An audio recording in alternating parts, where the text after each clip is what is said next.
होता है कि नहीं भाव? तो बस यही प्रसंग आचार्य भगवान कह रहे हैं, धरती की विशेषताओं को देखकर साथी से यश बढ़ता गया और चंद्रमा की चंद्रिका को अतिशय ज्वर चढ़ता गया। धरती के प्रति तिरस्कार का भाव और बढ़ा। धरती को अपमानित अपवादित करने हेतु चंद्रमा के निर्देशन में जल तत्व वह अति तेजी से शतरंज की चाल चलने लगा। यदा कदा स्वल्प वर्षा करके दलदल पैदा करने लगा धरती पर। धरती की एकता अखंडता को क्षति पहुंचाने हेतु दलदल पैदा करने लगा। जब वो देख रहा है कि मेरा यश फैल ही नहीं रहा है, सामने वाले का ही फैलते जा रहा है, तो क्या करना चाहिए? इसे गिराना चाहिए, है ना, इसे फंसाना चाहिए, कुछ तो भी इस पर इल्जाम लगाना चाहिए, ताकि वह जो भी नाम वाला था थोड़ा सा बदनाम सा हो जाए। तो वो उल्टी चालें चलना प्रारंभ कर देता है। ऐसा ही कुछ घट रहा है चंद्रमा के साथ। आचार्य भगवान कह रहे हैं, धरती के प्रति तिरस्कार का भाव और बढ़ा। किसका? चंद्रमा की, चंद्रिका का। तो धरती को अपमानित और अपवादित करने हेतु, अपमानित करने और अपवादित यानी उसका अपवाद फैल जाए, बदनाम करने के लिए चंद्रमा के निर्देशन में जल तत्व अति तेजी से शतरंज की चाल चलने लगा। यहाँ पर जल जो है विलेन के रूप में आ रहा है स्मुख माटी महाकाव्य में। इस बात को लेकर के चलना, जो विलेन मेन कौन है? जल तत्व, उसी का प्रसंग चल रहा है। यदा कदा स्वल्प वर्षा करके, यहाँ वहाँ थोड़ी थोड़ी वर्षा करके दलदल पैदा करने लगा धरती पर। कुछ विशेष जगह पर वो दलदल पैदा करने लगा और धरती की एकता अखंडता को क्षति पहुंचाने हेतु दलदल पैदा करने लगा। Page number 197। दल बहुलता शांति की हननी है ना, जितने विचार उतने प्रचार, उतनी चाल ढाल, हाला घुली जलता क्लांति की जननी है ना। जितने दल होंगे उतने ही विचार होंगे, है ना। समाज में पार्टियां जितनी होंगी, देश में जितनी पार्टियां होंगी, जितने दल होंगे उतने ही विचारधारा पैदा हो जाएंगी। एक अपनी तरफ खींचेगा, दूसरा अपनी तरफ खींचेगा, तीसरा अपनी तरफ खींचेगा, चौथा अपनी तरफ खींचेगा। जितने कम दल रहेंगे उतना ही मनमुटाव कम रहता है। तो जहां दल की संख्या बढ़ जाती है वहां क्या हो जाता है? दलदल हो जाता है ना, कीचड़ हो जाती है। दलदल का अर्थ कीचड़ भी होता है, और दल यानी जहां दल की संख्या बढ़ जाती है, चुनाव लड़ने वाले बहुत सारी पार्टीज आ जाती हैं, तो वहां सब मच जाता है। तो वही बात, तो चंद्रमा ने क्या किया? उस धरती में दलदल कीचड़ पैदा करने लगा, अथवा यूं कहें जितने लोग हैं उतने विचारधारा वो पैदा करने लगा, भड़काने लगा। दल बहुलता शांति की हननी है ना, यानी जहां बहुत सारे दल हैं वहां शांति अब नहीं रह पाएगी। शांति कहाँ रहती है? जहां एक ही विचारधारा चलती है, एक ही मत के लोग होते हैं, तो शांत वातावरण रहता है। और जहां भिन्न भिन्न मत के लोग आ जाएं तो लड़ाइयाँ बढ़ने लगती हैं, क्लेश पैदा होने लगता है, एक दूसरे की टांग खिंचाई होने लगती है ना। तो यही कार्य उसने किया। जितने विचार उतने प्रचार, उतनी ही चाल ढाल, हाला घुली जलता क्लांति की जननी है ना। हाला का अर्थ होता है विष, हालाहल विष होता है, एक कोबरा जो होता है ना उसका विष जो होता है, एक ऐसा विष, ऐसा पॉइजन होता है, रखते ही व्यक्ति तुरंत समाप्त हो जाता है, मर जाता है। साइनाइड होता है, साइनाइड का नाम सुना, पोटेशियम साइनाइड। वो एक इतना पॉइजन जहरीला है कि आज तक उसके टेस्ट को ही कोई जान नहीं पाया वो कैसा स्वाद वाला है, रखते ही वो व्यक्ति मर जाता है। तो हाला घुली जलता क्लांति की जननी है ना। ने जहां वह विष मिल जाए तो वहां क्लांति यानी लड़ाई ही होगी। जलता यानी जड़ता, अज्ञान, बुद्धि रहित, विवेक रहित। इसी का यह परिणाम है कि अतिवृष्टि का, अनावृष्टि का और अकाल वर्षा का समर्थन हो रहा। यहाँ पर जल ने क्या कर दिया धरती पर, कहीं अतिवृष्टि कर दिया यानी बाढ़ आ गई। अतिवृष्टि मतलब बहुत ज़्यादा बारिश, जितनी रिक्वायरमेंट थी उससे कई गुना अधिक वर्षा हो जाती तो वो अतिवृष्टि कहलाती है। अनावृष्टि मतलब अकाल का माहौल, वृष्टि ही नहीं हो रही, बारिश बहुत अल्प कम। और अकाल वर्षा का समर्थन हो रहा है, अकाल का ही माहौल है, अथवा बेमौसम बारिश हो रही है। जिस समय बारिश होना चाहिए उन महीनों में तो बारिश होगी नहीं। अब गर्मी के मौसम में, अन्य मौसम में बारिश हो जाएगी। जब फसल खड़ी है तो वो और चौपट कर देगी फसलों को। जब खेती के लिए आवश्यकता थी उस समय वर्षा नहीं होती है, तो ऐसा। तो उसने, जल ने इस प्रकार का माहौल धरती पर कर दिया। तुच्छ स्वार्थ सिद्धि के लिए, कुछ व्यर्थ की प्रसिद्धि के लिए सब कुछ अनर्थ घट सकता है। अपने तुच्छ स्वार्थ को सिद्ध करने के लिए और व्यर्थ की प्रसिद्धि, फेमस होने के लिए कुछ भी अनर्थ घट सकता है। वह प्रार्थना कहाँ है प्रभु से, वह अर्चना कहाँ है प्रभु की, परमार्थ समृद्धि के लिए। हे प्रभु, ऐसी प्रार्थना कहाँ जहाँ जगत का कल्याण हो, ऐसी अर्चना व पूजन कहाँ है प्रभु की जो सबकी समृद्धि के लिए हो। इसी बीच विशाल आंखें विस्फारित खोल खड़ी, लेखनी यह बोल पड़ी कि अधः पातिनी विश्वघातिनी, इस दुर्बुद्धि के लिए धिक्कार हो, धिक्कार हो। आततायिनी आर्तदायिनी दीर्घ गीध सी, इस धन के लिए धिक्कार हो, धिक्कार हो। इस सब दृश्य को देखकर, है पेज नंबर 197 में अंत में, इस सारे दृश्य को देख करके यह लेखनी भी बोल पड़ी। यानी आचार्य भगवान की लेखनी क्या कह रही है, अधः पातिनी यानी जो अधो पतन करा दे, नरक की ओर लेकर के जाए, नीचे गिरा दे। विश्वघातिनी विश्वासघात करने वाली अथवा संसार को नष्ट करने वाली, इस दुर्बुद्धि के लिए धिक्कार हो, धिक्कार हो। आततायिनी आर्तदायिनी, आततायी शक्ति जो होती है नरसंहार जो कर देती है, उपसर्ग भीषण करती है, वो आततायी माने जाते हैं। धर्म की आड़ पे पूरे समूह को ही, पूरी समाज को ही नष्ट कर देते हैं। हो जाता है ना, जबरदस्ती धर्म परिवर्तन आदि करा देते हैं। जो उनकी मानता नहीं है, नगर के नगर, समाज के समाज, देश के देश को वो उजाड़ करके रख देते हैं। तो ऐसी आतताई शक्तियां होती हैं।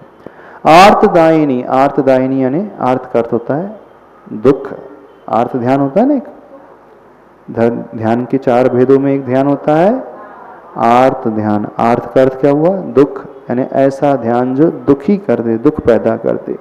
तो आर्तदायिनी का अर्थ हुआ दुख देने वाली। क्या, दीर्घ गीध सी, उस गिद्ध की भांति, इस धन वृद्धि के लिए धिक्कार हो, धिक्कार हो। कौन सी गृद्धता, ऐसी धन की लिप्सा, ऐसी धन की गृद्धता के लिए धिक्कार हो जो आतताई की भांति काम करती है, दुख को देने वाली है।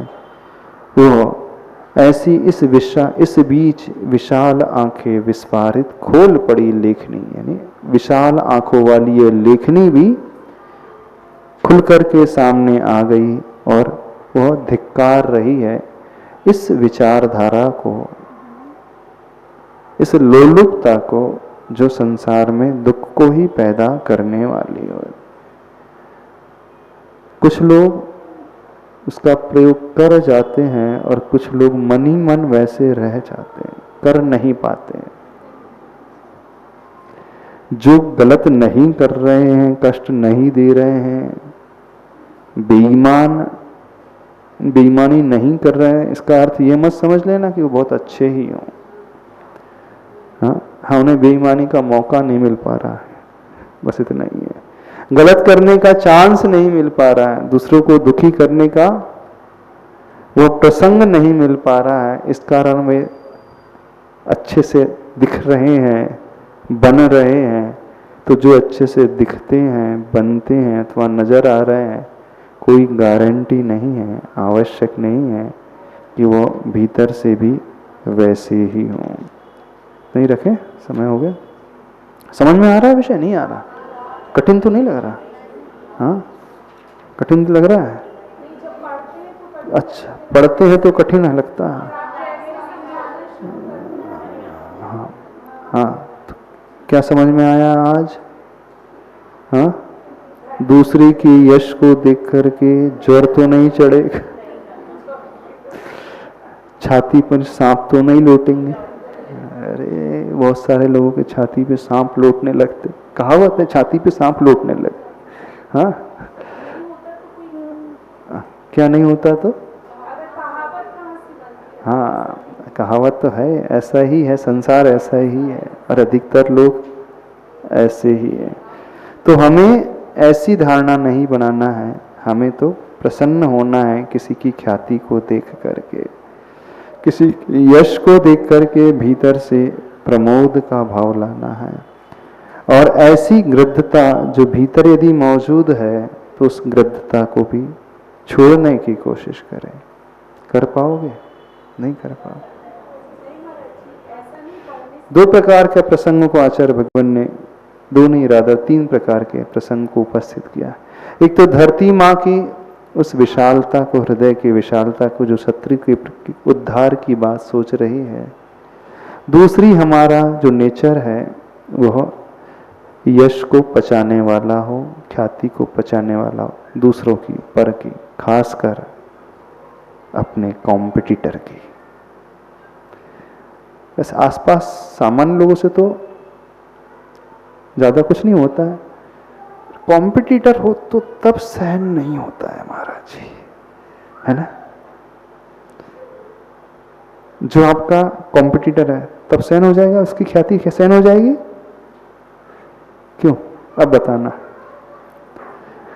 सेम बिजनेस कर रहे हैं, उसकी दुकान बहुत चल रही है, वो सहन नहीं होती है। उसका टर्नओवर बढ़ रहा है, वो सहन नहीं होता है। उसका नाम हो रहा है, उसकी ख्याति फैल रही है, ये डाइजेस्ट नहीं होती है ना। बाकी से तो हो जाती है, हो जाती है ना। 3-4 स्टूडेंट हैं, आपस में फर्स्ट सेकंड थर्ड फोर्थ आते हैं, और वो वाला फर्स्ट नंबर में आ जाए तो सेकंड वालों को खुशी होती है कि दुख होता है? नहीं, स्वयं के सेकंड आने में का तो दुख होता है, तो समझ में आता है, लेकिन वो कॉम्पिटिटर फर्स्ट आ गया तो उसकी खुशी होती है कि उसका भी दुख होता, उसका क्या दुख होता है? अच्छा अच्छा, अरे वो जो फर्स्ट सेकंड थर्ड फोर्थ में जो घूम रहे हैं तो लायक ही होंगे, जो ऑलमोस्ट 1% से इधर उधर हो जाते हैं तो लायक ही होंगे, 1-2% से ऊपर नीचे होते हैं। अब आप थर्ड नंबर में अगर वो फर्स्ट में टॉप कर लिया तो दुख होता है कि खुशी होती है? क्या होता है बताना, अब बताना। अब वो टॉप कर गई ये बाजू वाली, हाँ, तो ईर्ष्या होने लगती ना। अब उसका यश नहीं सहन होता ना। यदि इसका यश नहीं सहन हो रहा है तो अगले बार 5th नंबर आओगे, देख लेना, ऊपर नहीं चढ़ोगे, नीचे और गिर जाओगे। तो कॉम्पिटिटर की ख्याति नहीं सहन होती है। यदि आगे बढ़ना है तो खासकर जो हमारे प्रतियोगी हैं, जो डिजर्व करते हैं, तो क्यों नहीं हम सहन कर ले, एक्सेप्ट क्यों नहीं करते? ठीक है, वो डिजर्व करता था तो उसे मिल गई, क्या परेशानी? हमें नहीं मिल पाई तो हम उतना डिजर्व नहीं करते थे। समझ में आ रहा है? नहीं समझ में आ रहा? कहना आसान है लेकिन वो डाइजेस्ट नहीं होता, वो सहन ही नहीं होता। नहीं, ऐसा नहीं। गुणेशु प्रमोदम वाला करा।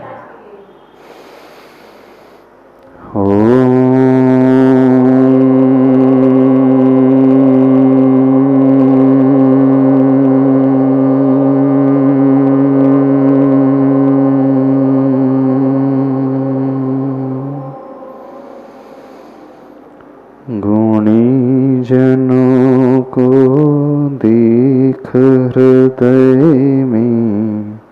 बोलिए।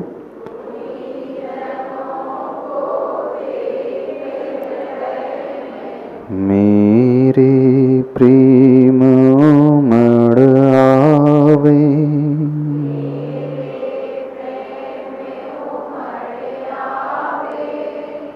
गुणी जनों को देख हृदय में।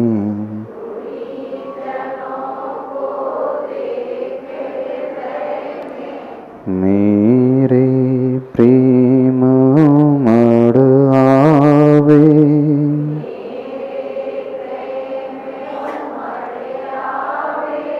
दृष्टि अपने हृदय की ओर लाएं। अपने मन से उस ईर्ष्या के भाव को निकाल करके फेंके। संकल्प लें, मुझे अपना विकास करना है। मेरा विकास उस प्रमोद की भावना से, प्रसन्नता की भावना से होगा। उस गुण को देख कर के मैं आनंद से भर रहा हूँ, जलन को त्याग रहा हूँ। मेरा कॉम्पिटिटर मेरे विकास में सहायक बन रहा है, ऐसी भावना अपने भीतर ला रहा हूँ। गुणी जनों को देख हृदय में,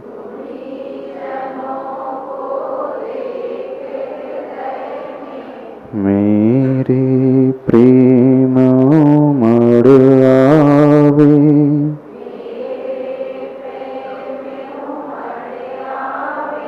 बने जहाँ तक उनकी चर्चा,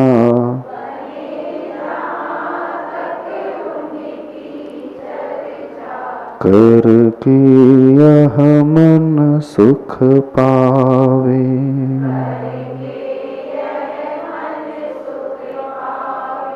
दृष्टि हृदय की ओर, शुद्ध ऊर्जा से, प्रसन्नता की ऊर्जा से अपने आप को भरें।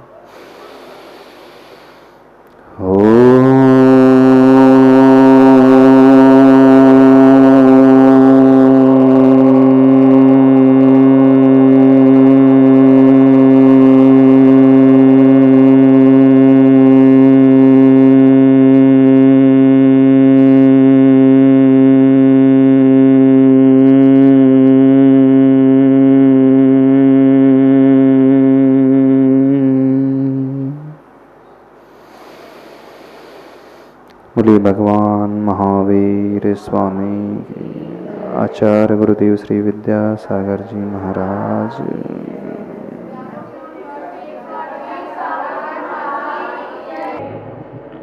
मूकमाटी महाकाव्य में तृतीय खंड में यात्रा चल रही है 198 से। अब इसकी यात्रा और आगे बढ़ाते हैं।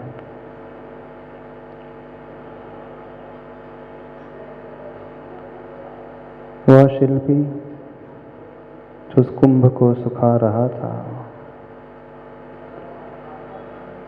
कैसी परिस्थिति उसके ऊपर निर्मित हो रही है, जो संवाद समुद्र और धरती का चल रहा था। समुद्र ने किस प्रकार रिश्वत को देकर के चंद्रमा को अपनी ओर कर लिया था। वह धरती के वैभव को बहाकर जल समुद्र में एकत्रित करता गया। इसके माध्यम से आचार्य भगवान संसार में रहने वाले उन लोभी व्यक्तियों की वृत्तियों को उजागर कर रहे हैं। अपनी बात को पूर्ण करने के लिए येन केन प्रकारेण व्यक्ति कहाँ तक गिर सकता है, इस विषय को और समझें आगे 198 पेज से। 3-4 दिन हो गए, किसी कारणवश विवश होकर जाना पड़ा बाहर कुंभकार को, पर प्रवास पर तन ही गया है उसका मन यहीं पर, बार बार लौट आता आवास पर। कुछ जरूरी कार्यवश शिल्पी को बाहर जाना पड़ा। उस उपाश्रम को छोड़ करके, उस स्थान को छोड़ करके जहाँ वह कुंभ का निर्माण कर रहा था। वह शरीर से चला तो गया था, लेकिन मन उसका साथ नहीं दे रहा था। तन ही गया है उसका प्रवास पर, मन यहीं पर बार बार लौट आता आवास पर। जहां जिसकी रुचि होती है, व्यक्ति का मन वहीं वहीं पर रम जाता है। शरीर से भले ही वह कहीं और चले जाए, लेकिन मन उसे ही याद करता है। आप लोगों के साथ भी ऐसा होता है ना? आप मंदिर आ जाते हैं तन से, शरीर से, लेकिन मन कहाँ रहता है? घर पर ही रहता है, बच्चों में ही है, भोजन में ही है। संसारी व्यक्ति की स्थिति देखना कैसी है।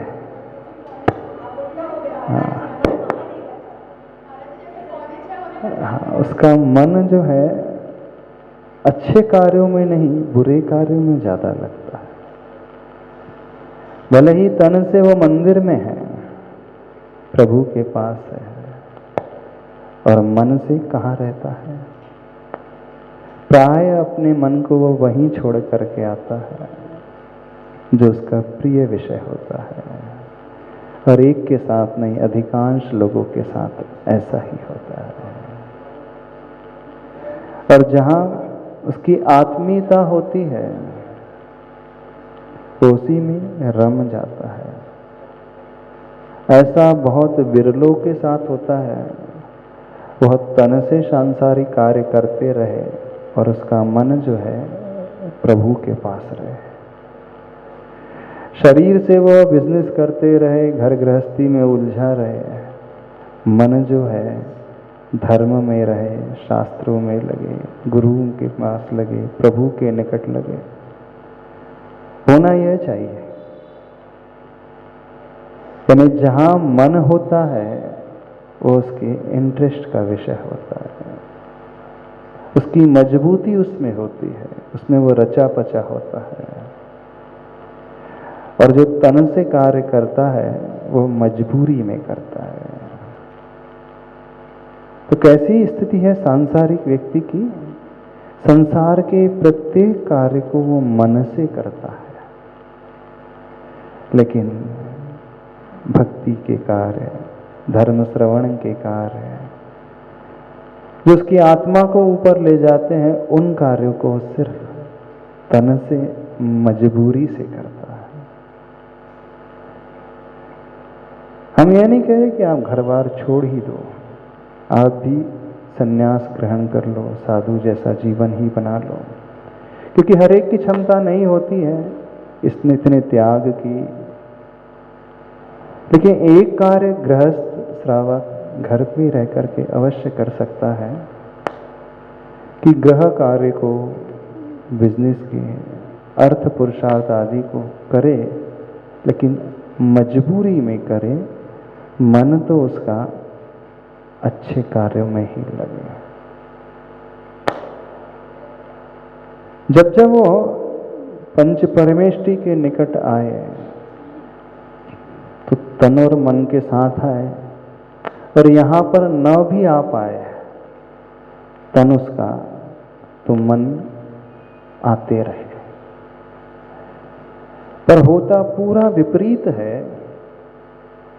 भले 1 घंटे वो मंदिर में देता है, स्वाध्याय में देता हो, धर्म श्रवण प्रवचन में देता हो, स्पीच सुनने में देता हो, लेकिन वह सिर्फ तन देता है, मन नहीं देता है। तो आप घर में रह करके यदि मजबूरी से सारे कार्य करने लगो तो बहुत जल्दी आप लोगों का भी विकास हो जाएगा। मजबूरी मान करके, यानी करना पड़े, यह सोच करके क्या करें, छूट नहीं पा रहा है तो मुझे करना पड़ रहा है। लेकिन मंदिर आप मजबूरी से आते हैं। आपको रुकना पड़ता है ना? रुकना पड़ता है। जब अधिक समय हो जाता है, मान लीजिए 1 घंटे से बढ़ करके 1.25 घंटा हो जाता है, तो बार बार आपका मन घड़ी देखता है, घर याद करता है। जहाँ मजबूती होती है उसमें उसे आनंद आना चाहिए ना। मान लीजिए आप खेलने में बहुत इंटरेस्ट रखते हैं और किसी दिन खेल का टाइम एक्सटेंड हो जाए तो आपको बोर नहीं होता है, टेंशन नहीं होता है, आपको आनंद आता है। टीवी देखते समय, मोबाइल यूज़ करते समय टाइम लिमिट बढ़ जाती है, कभी विकल्प पैदा नहीं होता है, बल्कि अब डूब जाते हो, समय का भान ही नहीं होता है। लेकिन मंदिर में समय का भान होने लगता है। 1 घंटे का समय था, आज तो लेट हो गया, 1.25 घंटे हो गया। वो चुभने सा लगता है, और वही चुभता है जहाँ हमारा इंटरेस्ट लैग करता है, इंटरेस्ट की, रुचि की कमी होती है। और जहाँ रुचि की अधिकता होती है, समय अधिक बढ़ भी जाए तो उसे बोरिंग नहीं, विकल्प नहीं, आनंद होता है। दुकान का टाइम यदि बढ़ जाए, लेट हो जाए, विकल्प होता है। 9 बजे बंद करना था, 10 बज गए, लेट हो गया 1 घंटा, नहीं, आनंद। और सोचते हैं और एक्सटेंड और हो जाए तो बिजनेस होता रहे, इनकम होती रहे, खुशी होती है। लेकिन धर्म क्षेत्र में ऐसा नहीं होता। जब आपको मंदिर में किसी कारणवश अधिक रुकना पड़े और आनंद आ जाए, तब मानना आप धर्म कार्य मजबूती से कर रहे हैं। लेकिन हमने किसी को नहीं देखा, ये प्रवचन में देर हो जाए, विधान पूजन में देर हो जाए, मंदिर में देर हो जाए, तो और आनंद से भर उठता है। वहाँ विकल्पों से भरता हुआ व्यक्ति हमने बहुत सारे देखे हैं, जो तुरंत विकल्प करने लगते हैं। सीधी सी पहचान है, हमें यदि विकल्प हो रहा है, नियम से मानना अभी ये हमारे मजबूती के विषय नहीं बने हैं। कोशिश करना प्रभु मंदिर हमारे मजबूती के विषय बन जाए, आनंद वहाँ पैदा हो। वही बात थी उस कुंभकार के साथ। प्रवास पर तन ही गया है उसका, मन यहीं पर बार बार लौट आता आवास पर। क्योंकि उसने इतनी मेहनत की थी शिल्प बनाने में, कुंभ बनाने में, विकल्प आ रहा था कहीं ये छूट ना जाए। आगे और चलते हैं। तन को अंग कहा है, मन को अंगहीन अंतरंग, अनंग का योनि स्थान है वह, सब संगों का उपासक है।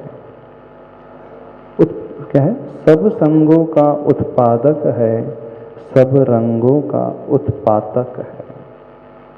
तन को क्या कहा है? अंग कहा है। मन को अंगहीन अंतरंग, यानी मन दिखलाई देता नहीं, अंतरंग में रहता है। उसका कोई शेप भी नजर नहीं आता है, जैसे हमारे हाथ का शेप है, आँख का शेप है, कान का आकार प्रकार है, मुख का आकार प्रकार है। मन अंगहीन अंतरंग, अनंग का योनि स्थान है। अनंग यानी होता है काम, वासना का उत्पत्ति स्थान है वह, सब संगों का उत्पादक है। संग यानी होता है परिग्रह। मन में ही वह मूर्छा का भाव पैदा होता है, जोड़ने का भाव पैदा होता है, ग्रहण करने, कलेक्ट करने का भाव पैदा होता है, और सब रंगों का उत्पातक है। यानी वो रंग बिरंगी दुनिया में रहना चाहता है। इस प्रकार मन स्वभाव वाला है। तन का नियंत्रण सरल है और मन का नियंत्रण असंभव तो नहीं, तथापि वह एक अवश्य उलझन है, कटुक पान गरल है वह। शरीर का कंट्रोल करना, नियंत्रण करना आसान है, लेकिन मन का नियंत्रण कैसा है? असंभव तो नहीं, तथापि कैसा है? वह एक अवश्य उलझन है। और मन को वश कर ले, हर एक के वश की बात होती नहीं। तन को वश करना आसान है, लेकिन मन को नियंत्रित करना, रोक पाना तो चलो अलग बात हो गई, उसे डाइवर्जन देना, नई दिशा, अच्छी दिशा देना, ये भी बहुत कठिन है।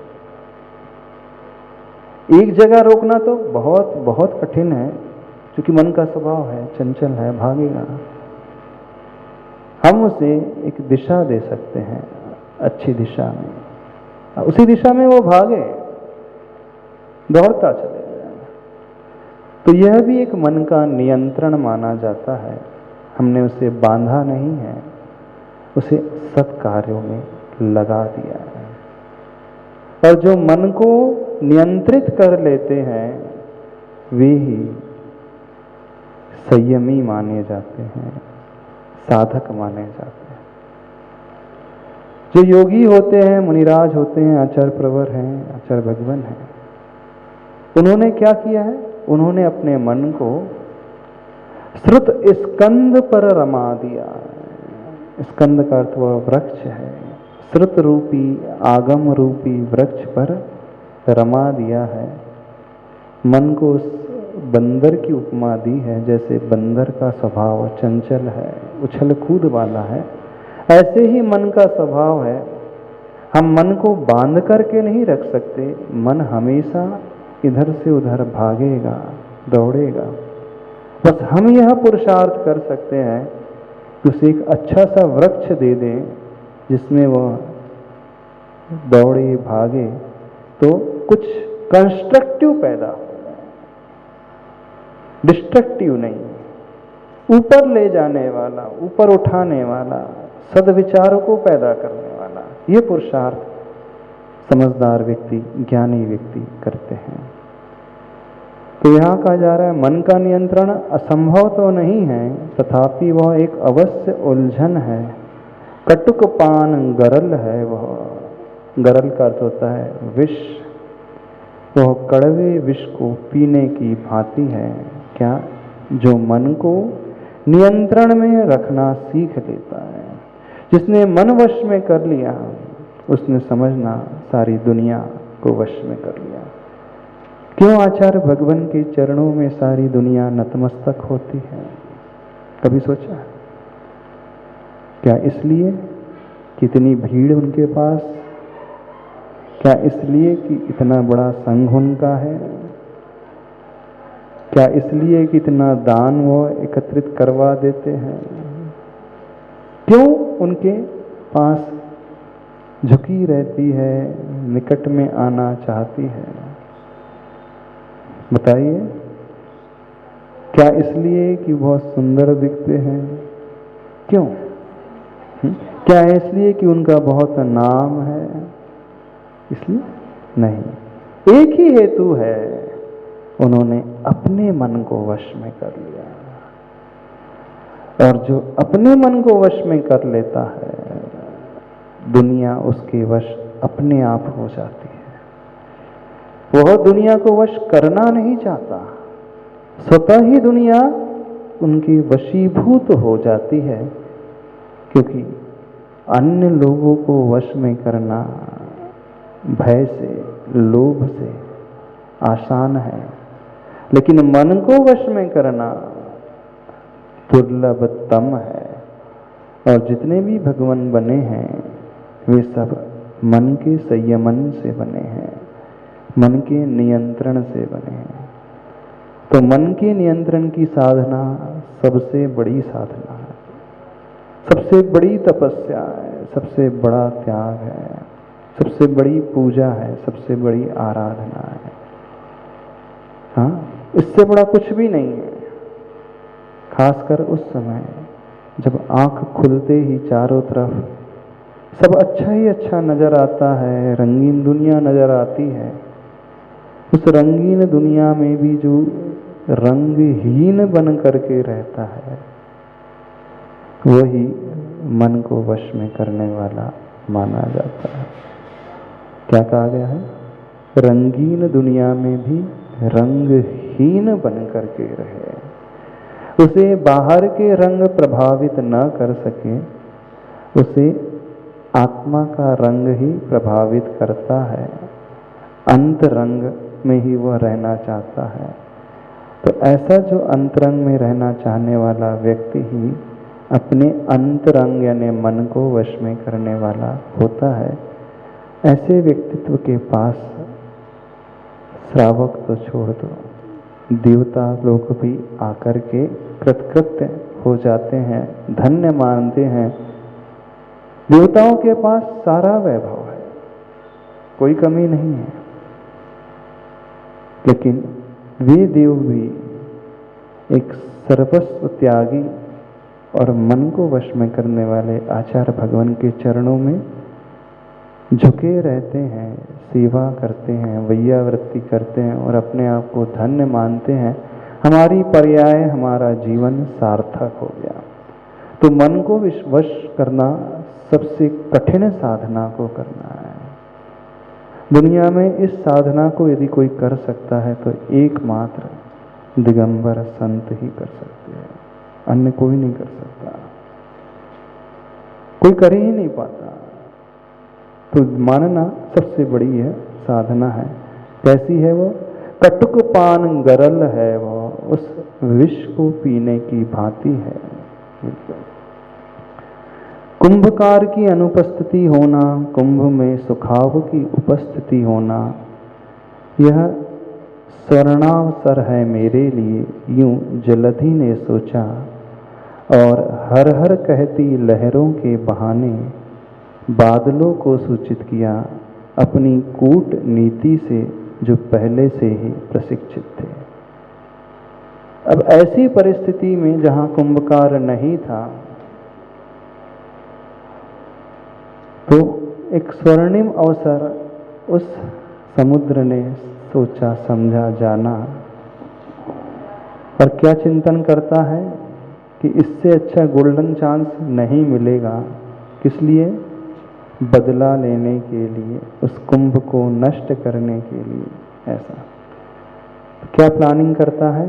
हर हर करती लहरों के बहाने बादलों को सूचित किया। समुद्र में उठने वाली लहरों के बहाने बादलों को ही संकेत देता है, अपनी कूटनीति से जो पहले से ही प्रशिक्षित थे। एक कूटनीति की चाल वह चलता है।